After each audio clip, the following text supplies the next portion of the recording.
Hi guys, Kez here from CD Kez from Harmony in My Shed. It's been a few weeks since I've been able to get round to doing a video. Uh, I'll still be collecting CDs and buying CDs and this, that, the other. And I've got quite a backlog, so I'm going to try and make as many videos in a couple of days as I can.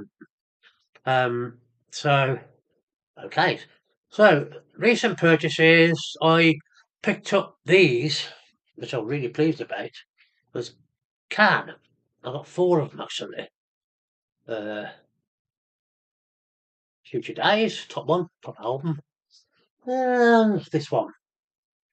Now, I didn't really know much about Can prior to buying these. I mean, obviously I've heard of them because they're quite influential on the punk scene and the post-punk scene. And I was always fascinated. I mean, I've heard Future Days. I used to have it, and I was always fascinated by the percussion. Absolutely amazing percussion. And you hear like John Lydon talking about Can, in regards to Pill, and I think some of the Buzzcock stuff. You can hear it, but a lot of I think most of it is like a lot of post the post punk stuff and influence. So there were £10 each from a charity shop, and ordinarily I wouldn't have probably paid that much. And I would say, look, I'm not a cheapskate or anything. I just don't think that if it's somebody that you really love, an album that you really love, an artist that you really love, you go, oh, go on, then I'll give you 15 for it. But with Can, I thought, no, I'm going to pay that. Plus the fact I feel like a bit of an arsehole saying, oh, who paid that in a charity shop? I mean, it's a hospice for crying out loud. There'd be people standing round, pointing and gasping, which is nothing new for me anyway. So Can, yeah, four CDs by Can. Next up for Nits, it was Nick Cave, Bad Seeds, Murder Ballads. Now, I've heard so much about this record over the years. So I was never really a fan of the birthday party. So, I mean, not that, it's just not me. And then I heard a few songs of Nick Cave's solo stuff with the Bad Seeds, and I thought, I'll give it a whirl. And I bought Murder Ballads because it was one of the albums that was recommended, highly recommended to as an introduction to Nick Cave. I've always liked his voice and his lyrics are second to none. Um, I don't know. I think I need to dig a bit deeper with Nick Cave and the Bad Seeds because I do like what the atmospheric um the atmosphere of the songs is absolutely fantastic, and I love his voice. And like I said, his lyrics are second to none. Sort of puts me in mind of Leonard Cohen lyrically, and the atmosphere that surrounds the actual recording uh, sort of reminds me of all that bleak, uh, baroque East German sort of stuff. I can't really explain it, but I will plough on further with Nick Cave because I've got another one somewhere. I can't remember what it's called, but I know that it'll turn up on one of these videos. Next, Lou Reed. Now, this one's dealing on the Boulevard, and it's a radio broadcast from 1989, and it was actually on the New York tour. So obviously he plays the New York album from beginning to end, and throws in a few Walk on the Wild Side, Sweet Jane, original rapper, and video violence at the end. Now, Lou Reed, along with Buzzcocks and along with Motorhead and a few others, massive, massive influence on me. And so I really tend to buy everything that I see of Lou Reed, even though I probably got it 74 times. It's like this one. Um, it, I had it on tape, a cassette, and I put it onto CDR from this actual performance. But I saw this. It was on Amazon, and I thought, have me a slice of that kid. I think it was about £2.50 eBay top store. Next up, Stiff Little Fingers, Get a Life. Um, well, I've been a massive Fingers fan when I was younger. The early stuff, up to now. Then and then I didn't dislike them after that. I mean, obviously they went they went their separate ways not long afterwards. But I just didn't. Other stuff came along.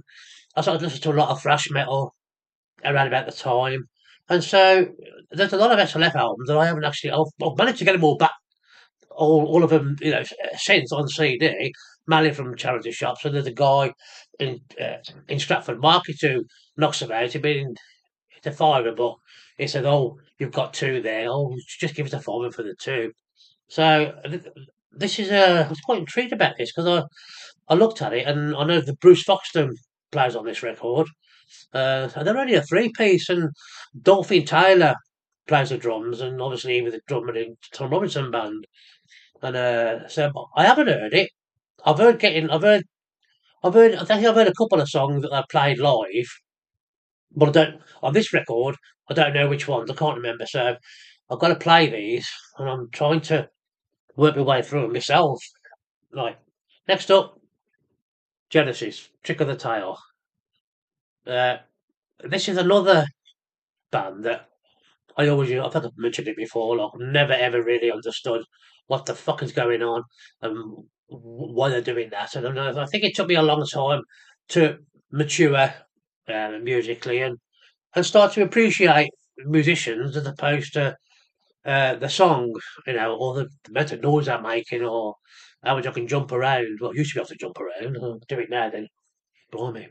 But yeah, so um, that's sort of Volcano on there. I've actually got a live LP of Genesis. I think that's on there. But this is another one, yet another one that I've got to work my way through.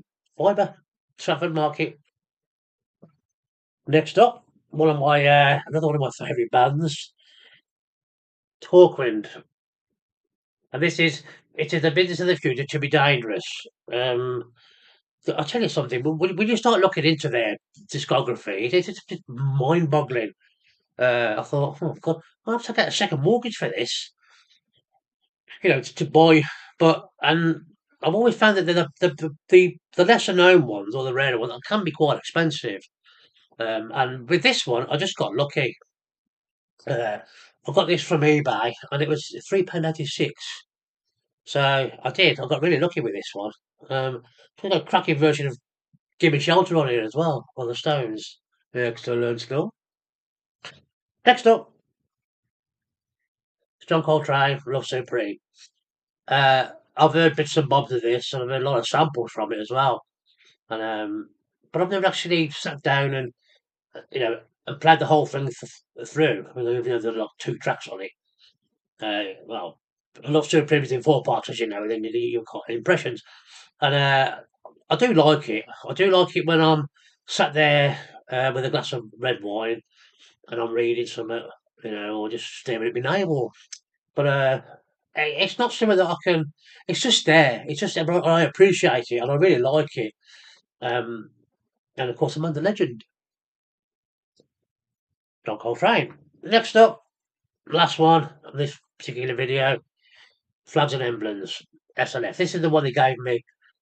I got two for the fiver. I like this record.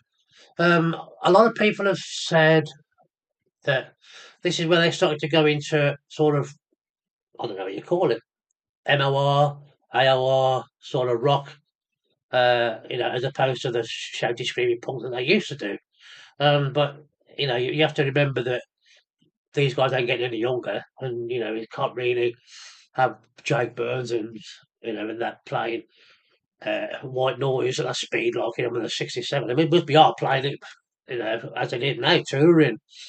But on this record, I like it because it's got East Dollar and Bullet, and it's got Beirut Moon, which I've heard both of those on the live album. And of course, on this record, it's got Henry Clooney. Check out XSLF if you get the chance. Wonderful stuff. And Dolphin Taylor again from TRB. And you got Bruce Foxton, of course, from The Jam. And he was with them for quite a long time, wasn't he, Bruce Foxton? So, yeah, so that's part one of God knows how many parts. So there you have it. And so I'll see you later.